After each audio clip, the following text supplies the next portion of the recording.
Bienvenue dans la vidéo bilan 2025. Eh bien, l'année, elle avait commencé dans le noir, au propre comme au figuré d'ailleurs, puisqu'il y avait eu une panne de courant le soir du réveillon, mais au figuré aussi, puisqu'il y avait eu le décès du pasteur Carlos Payan et que je me demandais bien ce que le Seigneur me réserverait. Alors, je recevais en début d'année cette phrase de Jean 15, qu'il émonde les sarments pour qu'ils portent plus de fruits, mais j'avais quand même l'impression d'être méchamment émondé, puisque, je veux dire, avec Carlos Payan, j'avais quand même beaucoup de sorties chrétiennes, comme j'appelle en France. Avec Paris, tout est possible. Et donc j'ai commencé l'année 2025 en essayant de trouver par moi-même des solutions. Et donc c'est ainsi que je suis parti à Genève avec l'IMG, dont je suis toujours très reconnaissant d'ailleurs. Et, ce qui était agréable, c'était pour moi comme une vieille prophétie, puisque à l'époque, j'avais prié alors que j'étais dans un avion pour pouvoir prendre l'avion pour le Seigneur. Et donc j'ai ainsi été à une réunion de l'IMG. Et pourtant, le Seigneur, il a fait fort. Peut-être que la quantité était beaucoup moindre, mais euh, la qualité a été assez extraordinaire. Et en particulier, il y a eu la journée à Pentecôte avec la fraternité Maranatha. Mais c'est vraiment pour en retenir une parmi d'autres où j'avais la joie de pouvoir être un des intervenants. Et je me disais la veille au soir que je pourrais bien sûr raconter quelques histoires de guérison, mais que ce serait quand même bien si j'en avais des fraîches. Et là, le Seigneur, il a vraiment exaucé au-delà de tout ce qui était imaginable, puisque le matin même, arrivant à Paris avec une amie, elle me guide vers un magasin pour acheter des fruits pour ma journée. Et,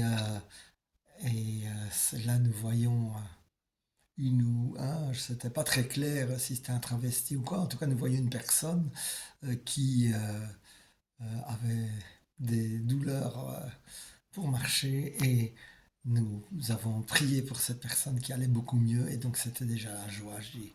Et je dis waouh Seigneur, comme ça j'ai du frais à raconter et eh bien c'était pas tout. Je veux dire alors que j'étais en attente de parler dans une église avec 400 personnes quand même, je choisis une place pour me mettre et en fait cette place était prise. La personne me dit j'ai des problèmes de genoux et je ne sais pas rester debout et c'est pour ça que je dois absolument m'asseoir, excusez-moi, et je lui propose la prière et puis je vois vraiment Jésus qui l'a guéri et elle est venue témoigner et donc c'était absolument la joie. Il y en a eu d'autres, hein, peut-être plus discrètes, mais quand même, euh, toujours avec Maranatha, j'ai été un week-end à Dourdan.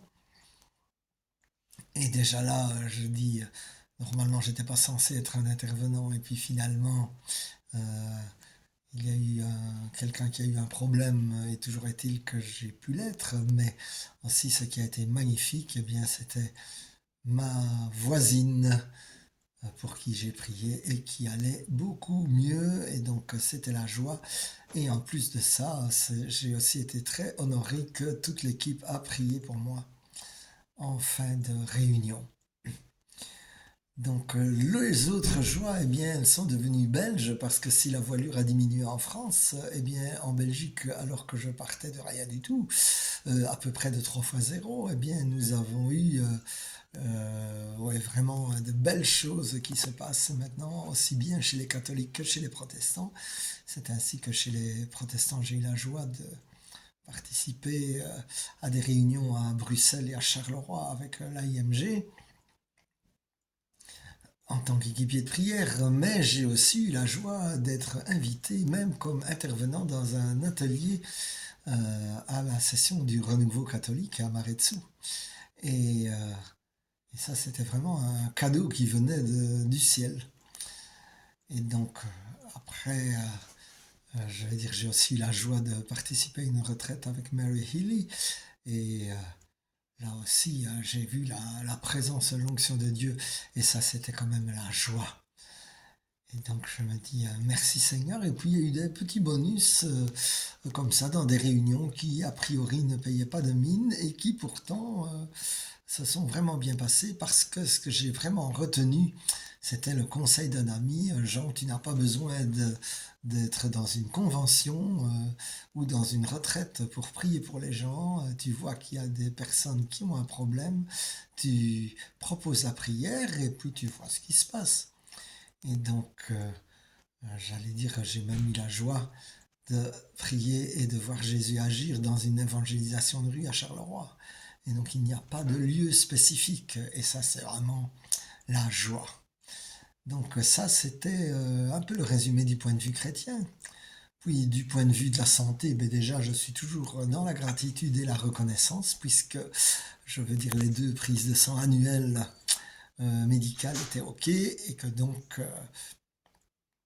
je suis confiant avant de devoir faire des examens de contrôle en janvier. Je suis confiant que ce cancer n'est plus qu'un souvenir du passé et que je suis le guéri de l'Éternel et que je le reste parce que la bénédiction, elle n'est suivie d'aucun chagrin. Toujours à propos de bénédiction, d'ailleurs dans un groupe catholique, quelque chose qui a été vraiment superbe aussi était le week-end à Lourdes en été et avec une convention charismatique avec près de 1000 personnes et vraiment vraiment des bons contacts, de la joie et même de l'humour du Seigneur de finalement avoir prié pour des gens en dehors du cadre fixe des écoutes de prière, mais pendant les repas, etc. Donc, je suis toujours le guéri de l'Éternel et j'en suis très reconnaissant. Alors, sinon, les choses importantes aussi est un peu l'héritage de Pasteur Carlos. Crée-toi des souvenirs, eh bien, c'est ce que j'ai fait, aussi bien d'ailleurs avec mon fils que dans une moindre mesure avec ma femme. Donc, mon fils a 20 ans et donc c'est la joie que Samuel, maintenant, on a voyagé ensemble et nous avons ainsi été découvert Athènes, revu une ancienne collègue de bureau avec qui nous avons été manger. Et puis il faisait 18 degrés en plein janvier, c'était vraiment magnifique. Et l'avantage évidemment qu'il est en études supérieures, c'est qu'il a certains congés qui sont complètement décalés par rapport aux congés scolaires habituels en Belgique, ce qui permet de trouver des vols à des prix ridiculement bas. Nous avons ensuite été à Porto et visité un peu Castelo de Viajo et le nord du Portugal, la côte jusqu'à la frontière espagnole. Et même si la météo n'y était pas trop, eh bien, euh, c'était vraiment agréable et nous avons vu vraiment de belles choses et de la belle nature et un petit bout du chemin de Saint-Jacques pour faire rêver à faire cela un jour. Ensuite, nous avons eu là, je suis parti avec Régine pour nos 33 ans de mariage à Copenhague, qui a été une bonne surprise, même s'il faisait 5 degrés au mois de mai. Mais cela a été une bonne surprise et une belle découverte, une ville agréable. Et puis en été, nous avons la joie d'aller dans cet ermitage, cette bergerie où nous sommes vraiment seuls en pleine nature. Donc nous avons été toute la famille tous les trois et c'est vraiment toujours des bons moments et cette fois-ci Samuel qui aime bien tourner des vidéos, eh bien il en a même tourné sur place avec les balades et c'était vraiment aussi de très bons moments. Puis nous avons eu la joie d'aller à Thessalonique et monter sur le mont Olympe, en tout cas près du sommet, même si nous n'avons pas atteint le sommet. Et nous avons vu aussi l'hospitalité des Grecs avec un autostop qui était absolument magnifique, où le véhicule était plein et qu'ils ont débarqué 2 personnes pour aller nous conduire et puis revenir chercher les 2 personnes après. Ce sont toujours des clins d'œil et vraiment des joies que je médite parce que les gens ne sont pas obligés et quand ils rendent des services, c'est vraiment une raison d'apprécier. Alors voilà, c'est un peu le tour de l'année. Notre fils maintenant est en 2e année d'audiovisuel et je veux dire, il aime bien. Donc ça, c'est évidemment quelque chose qui est toujours très important pour les parents, de voir que son fils est bien et qu'il est bien à Namur là où il étudie. Et donc voilà. Je vous mentirai pas en disant qu'il y a eu quelques petits soucis à gauche et à droite, mais après je choisis de regarder les raisons de louange et de gratitude et ce qui donne la joie. Ainsi, en les regardant, la joie se multiplie. Et merci Seigneur. Alors voilà, j'ai déjà tiré la phrase pour l'année 2026 et je vous l'ai dit, peut-être qu'elle est aussi pour vous d'ailleurs, pour cette année 2026. Je vous soulèverai, je vous porterai et je vous sauverai. C'est Isaïe 46. Alors vraiment, mon frère, ma sœur, que tu puisses être porté, soulevé, élevé par Jésus au cours de cette nouvelle année. Sois béni et que la paix de Dieu demeure sur toi. Amen, amen, amen.